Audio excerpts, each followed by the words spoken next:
vídeo de hoje, nós vamos falar um pouco sobre os períodos da história do Egito Antigo.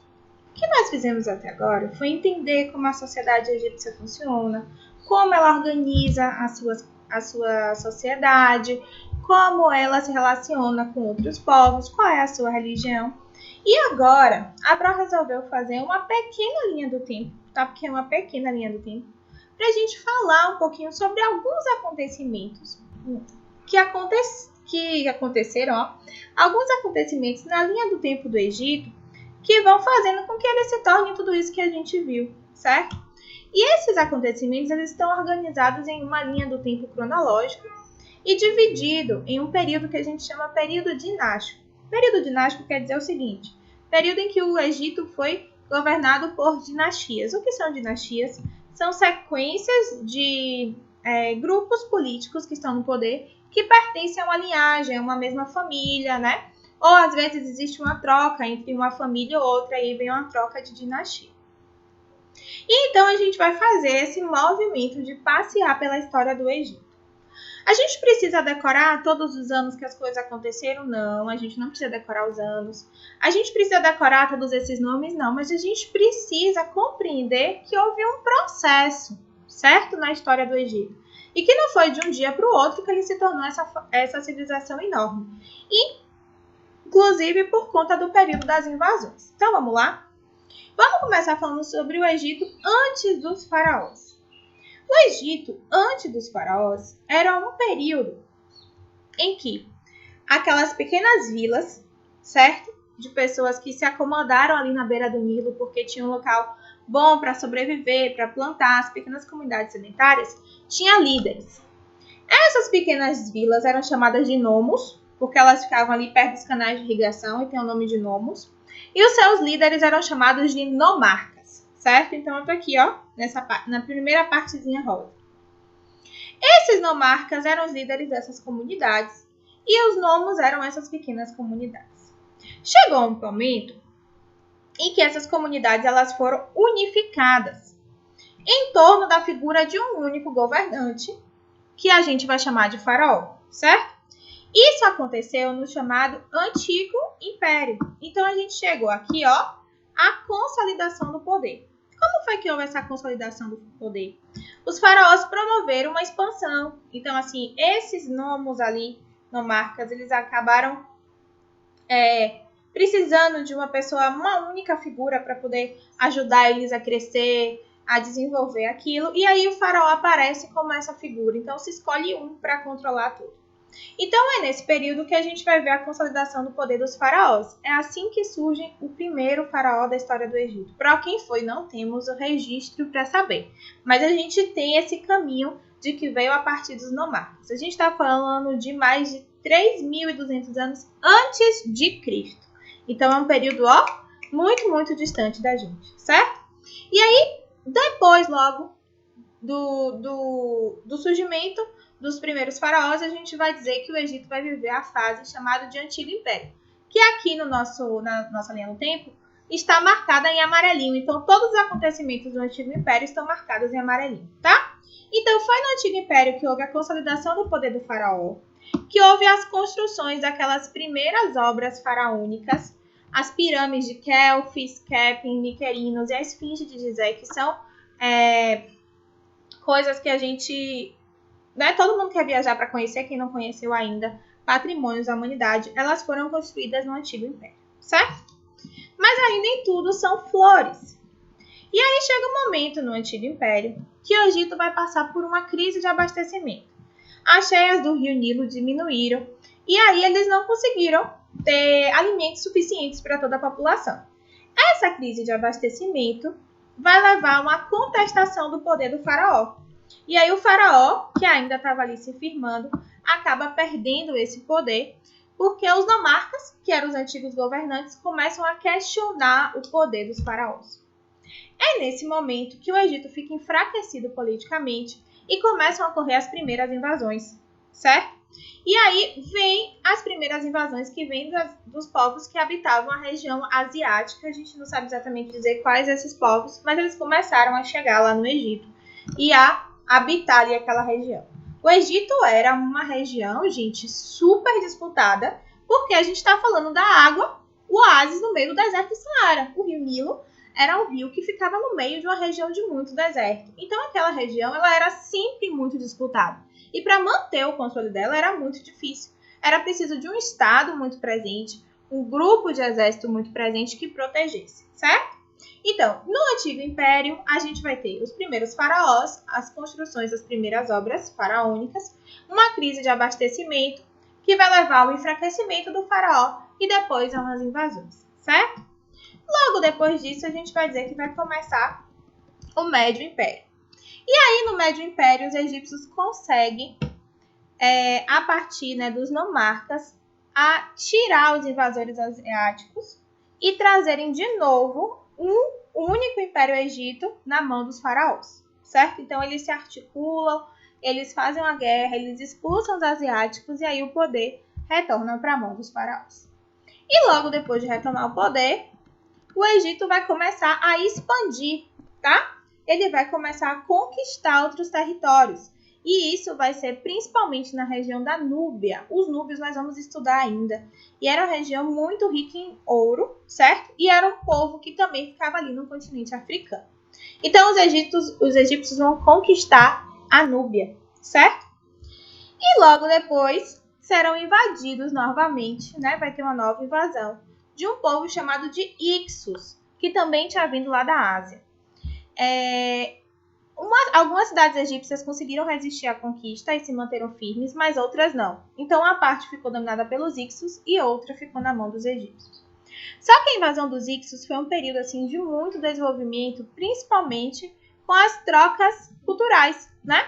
Então, assim, eles ficaram lá no Egito por 170 anos, os Ixos, e eles acabaram ensinando para os egípcios a utilizarem o cavalo, tá? Que era um animal muito utilizado para a guerra e também para transportar.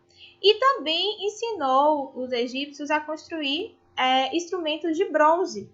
Eles não sabiam, eles só utilizavam pedra, madeira e cobre, que eram mais frágeis. Então, com os Ixos, a civilização egípcia também vai dar um salto de tecnologia, descobrindo a utilizar os instrumentos de bronze. Tá bom? Então, esses são os principais acontecimentos aí do chamado Médio Império, que a Pro marcou aqui na linha do tempo com a cor verdinha. Depois, a gente vai pelo período do Novo Império, certo? O Egito consegue se livrar dos Ixos e vai ampliar as suas fronteiras, principalmente através dos comerciantes com o Mar Mediterrâneo. O Mar Mediterrâneo está ali perto do Egito. O que é que acontece? Tem o Rio Nilo, que vai favorecer a agricultura, que vai favorecer o desenvolvimento da civilização, e tem o Mar Mediterrâneo, que vai fazer com que os egípcios consigam sair de lá e transportar e se deslocar para fazer comércio com outras regiões. Ao mesmo tempo, eles usavam o Mar Mediterrâneo para conseguir ocupar outros lugares e também era sempre através do Mar Mediterrâneo que chegavam os invasores no Egito. Então, o Mar Mediterrâneo era a grande porta, tanto de saída do Egito quanto de entrada. E por isso, sempre tudo vai acontecer ali perto do Mar Mediterrâneo, certo? O Egito vai crescer muito no início do chamado Novo Império, vai ampliar as suas fronteiras, vai fazer comércio com a Ásia através do Mar Mediterrâneo. E também vão ocupar vários lugares. O reino de Cush, a Síria, a Fenícia, a Palestina. E vão chegar perto até do rio Eufrates, na Mesopotâmia. Então é aí que eles vão fazer realmente um grande império. Porque não vai ser só ali na beira do Nilo que eles vão estar vivendo, não. Eles vão estar conquistando outras regiões e vai tornando o Egito ainda maior. Fazendo com que, além das trocas comerciais, né, eles também aprendam com outros povos. Então esse mapinha aqui, ó, que eu estou passando o mouse, ele está mostrando aqui todo o domínio do Egito nessa região do continente africano e também na Ásia. Então, eles estiveram dominando 2 continentes ainda na antiguidade, certo? E aí, nesse Novo Império, acontece um fato que ele é muito de destaque, que eu queria chamar para vocês a atenção. No Novo Império, entre muitos faraós que tinham passado pelo Egito, e a gente sabe que os faraós eram considerados deus vivos, não é isso? Ele era o deus Horus, que estava ali vivo no Egito. Houve um faraó chamado Amenófis IV, que resolveu porque estava muito conflito com os sacerdotes. Ele percebia que o poder dos sacerdotes era muito grande e que muitas vezes ele queria fazer algo e os sacerdotes, né, não concordavam e que ele sempre precisava do apoio dos sacerdotes. Então, Amenófis resolveu rachar, vamos assim dizer, romper as suas relações com os sacerdotes e quis implantar um culto monoteísta no Egito. O que é o culto monoteísta? A gente não tinha antes. O culto a vários deuses, politeísmo, Ra, Osíris, Ísis, Atom, Horus, Sete, Anubis e outros. Pronto. Esse faraó Amenófis IV vai dizer que a partir dali o culto só vai ser a um deus, que ele vai chamar o deus de Atom, certo? E isso vai limitar o poder dos sacerdotes. E ele vai passar a se chamar Akhenaton, porque como ele era a figura de Atom na Terra, e Atom era um só, o Deus, certo, do universo, ele dizia que só existia um Deus e que não existiam vários. E aí houve essa reforma e o Egito passou a ser de religião monoteísta ainda na antiguidade. Passa-se um tempo e aí o faraó Tutankhamon, que é o filho de Amenófis, né, vai ser assassinado. A gente imagina que ele estava tendo ali muitos conflitos políticos, né? Então ele foi assassinado por conflitos políticos. Acontecia isso na política na antiguidade. As pessoas tiravam as outras do poder através, né, de assassinatos. Não eram democraticamente como a gente tem hoje, que a gente faz eleições. Então era muito mais violento, tá bom? Então quando não tinha um apoio, se tornava muito complicado. E aí depois desse Tutankhamon, houveram vários Tutankhamons, tá, gente? Mas eu tô falando do Tutankhamon que foi filho de Amenófis IV. Próprio a gente tem que saber todos esses Tutankhamons, todos esses Amenófis, quem eles foram. Não dá pra gente saber. Isso aí só as pessoas que são especialistas mesmo em Egito, que estudam o Egito durante muito tempo. A gente vai sempre saber o destaque para só algumas personalidades. Então, quando o faraó, filho de Amenófis, Tutankhamon, né, assume e é assassinado, põe fim à dinastia daquela família, e aí uma nova dinastia vem para o Egito e há um retorno ao politeísmo. Então, volta ao culto a todos os deuses, tá? Como sempre foi. A outra coisa que eu queria mostrar para vocês é essa técnica aqui, ó, que é o Shaduf. Inclusive, tem um áudiozinho aqui que depois vocês podem apertar o play para ouvir, tá? A voz da Pro, a explicação. E aqui tem o Shaduf, que mostra o que era o Shaduf. Era uma espécie de gangorra para pegar a água do rio sem fazer muita força. Então, aqui tinha um peso, né? Aí tinha essa vara de bambu e aqui tinha uma cesta. Então, o Shaduf ficava o tempo todo tirando água do rio para poder fazendo com que a água, que ficava mais distante, chegasse. Porque ele fazia isso e jogava no canal. Ele ficava o tempo todo fazendo isso e jogando no canal. Aí fazia irrigação. Era assim que eles conseguiam tirar água do Rio Nilo e levar para outros lugares. E também os camponeses utilizavam bastante isso para poder caminhar pelo Egito e utilizar a água da forma que eles precisavam, certo? Esse é um sistema de irrigação muito sofisticado, vamos assim dizer, porque ele vai diminuir o trabalho da força física das pessoas e que ele é utilizado até hoje, viu? Até hoje os camponeses lá no Egito, à margem do Rio Nilo, usam essa técnica do Shaduf. Tudo isso são invenções aí do Novo Império, certo? Tá. Outra coisa muito importante que eu quero falar é a construção do templo de Karnak e Luxor, tá vendo? Que são templos que mostram o esplendor, a força do Novo Império. O Egito estava conquistando vários lugares, o Egito estava ali dominando parte do continente africano e da Ásia, e aí significa que tinha muitos escravos. Esse é o período que a civilização tem mais escravos, e aí muitas obras faraônicas são construídas. E um exemplo disso é o templo de Karnak e Luxor, que vocês podem visitar quando forem lá, viu, gente? É aberta a visitação. Chega o momento que um faraó chamado de Necau II intensificou as trocas comerciais entre o Egito e a Ásia. Só que depois dele começam a surgir muitas disputas políticas entre a nobreza, entre os burocratas, que eram aqueles que trabalhavam para o Estado, os militares e os sacerdotes. Então era uma disputa de poder porque o Egito tinha se tornado muito grande, então administrar estava muito confuso. E esses grupos passam, né, principalmente os militares que são que fazem conquistas, eles passam a querer mais coisas. E aí vai ficar uma situação meio complicada politicamente. Ao ponto de haver também uma revolta camponesa. Os camponeses se revoltaram no Egito, porque eles trabalhavam muito, estavam com péssimas condições de trabalho. E como o faraó estava tendo que conquistar e controlar várias áreas, eles fizeram essa revolta e foi bem difícil deles conseguiram conter. É nesse momento, né, depois de Necau II, que a gente vai ver o Egito dar uma enfraquecida no novo império. A gente tem um novo império todo de grandes conquistas, mas aí vem as revoltas, vem as disputas políticas, e aí um grande enfraquecimento e o Egito passa a ser conquistado pelos persas, que era outro povo que estava ali na antiguidade. Daí pra frente, a linha do tempo da história do Egito continua, tá bom, gente?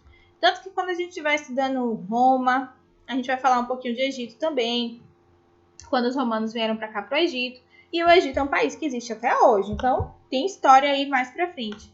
E outros fatos também que a Pro não colocou aqui na linha do tempo, mas que fazem parte, tá bom? E aí, quando houve essas revoltas, a conquista dos persas no Egito, e daí pra frente o Egito nunca mais passa a ser independente. Então, os persas conquistam, depois vem os romanos, depois vem outros povos. Então, o Egito, depois do novo império, ele perde sua autonomia e nunca mais passou a ser o império egípcio, como a gente conhece, né? Com grande poder dos faraós, etc. Ele vai passar a sempre estar sobre o domínio de outro grupo, certo? De outro poder. E aí são muitas conquistas até o Egito perder a sua autonomia. Tá bom? Bem, esse vídeo é pra gente entender que muitos acontecimentos envolvem a história do Egito e que vão formar essa civilização que a gente está estudando há tanto tempo. Pra preciso decorar tudo isso que aconteceu em cada um? Não, a gente não decora, mas a gente aprende. A gente aprende que a gente tem um período que é o período de consolidação do poder do faraó, que é o novo império, que é o antigo império. Depois a gente tem o médio império, que é ali um período de muitas invasões. E depois a gente tem o novo império, que é o período que o Egito vai alcançar assim, o seu esplendor, né? De conquistar muitos lugares, de ser muito grande, de construir obras maravilhosas, de tecnologia, de irrigação. Vai ser também um período que ele vai se tornar monoteísta. E vai ser quando ele vai passar a ser invadido sucessivamente, primeiro pelos persas, depois por outros povos, até perder a sua autonomia. Tá bom? Esse vídeo é pra gente fechar o nosso estudo, porque como a gente está estudando Egito Antigo, a gente tem o início e a gente tem o final. Então, por isso que eu escolhi uma linha do tempo para terminar, para a gente entender que essa história continua, mas que nós vamos parar por aqui o estudo sobre o Egito Antigo. Eu espero que com essas aulas vocês tenham realmente aprendido muita coisa, tenham entendido muito sobre essa civilização, que é extremamente interessante e que tem muito para acrescentar para a gente, tá bom? Um beijo! E lembre aí, galerinha, curtam o vídeo, tá? Deixe seus comentários se vocês gostaram.